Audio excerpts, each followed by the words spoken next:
Now, the health system in that province is reportedly on the verge of collapse. The Democratic Nursing Organisation of South Africa says people are dying on stretchers while waiting for beds. The union says there's no capacity to admit patients. Add to this a delay to the second quarter of next year for the arrival of the vaccine, and we have a problem.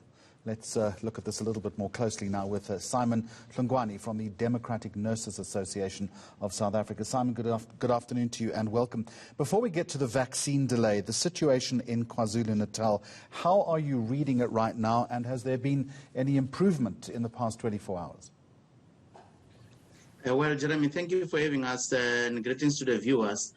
The situation is not yet improved. It's exacerbated by the fact that the system is constrained at the moment and overwhelmed, but it's even getting worse. We are worried that it will get to the crisis point where people might end up dying even on the roads or just at the entrance of the hospital.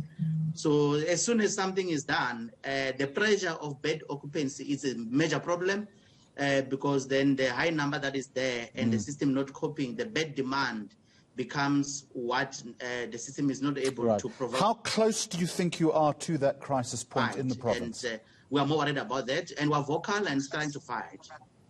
How close do you think you are to that crisis point?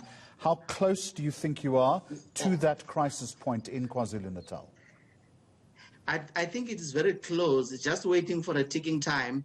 According to the reports we received from our province, is that in mostly all hospitals, especially in the big cities, it's a gridlock almost, where if things do not work well, or we are not able to decant and do what we call outlying of releasing some of the patients that will seem a little bit better, they might end up not having any bed to accommodate anybody at any time. Let me ask you this question. The government is coming under increasing pressure because of the reported announcement of a delay in the delivery and distribution of the vaccine until the second quarter of 2021. What is your understanding of the situation? And because of the delay, what do your members believe the impact will be?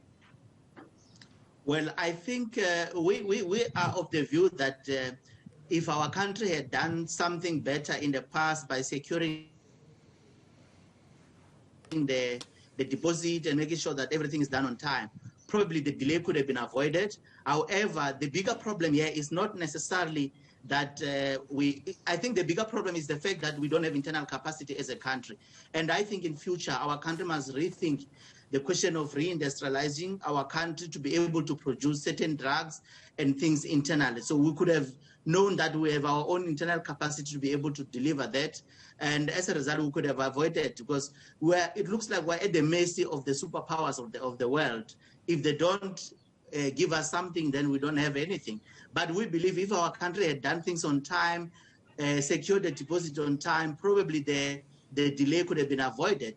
Nevertheless, I think the major problem here is the fact that we don't, at our own, have capacity to produce that. So we'll have to be at the mercy of the superpowers in the whole world. And obviously, they will prioritize their own people.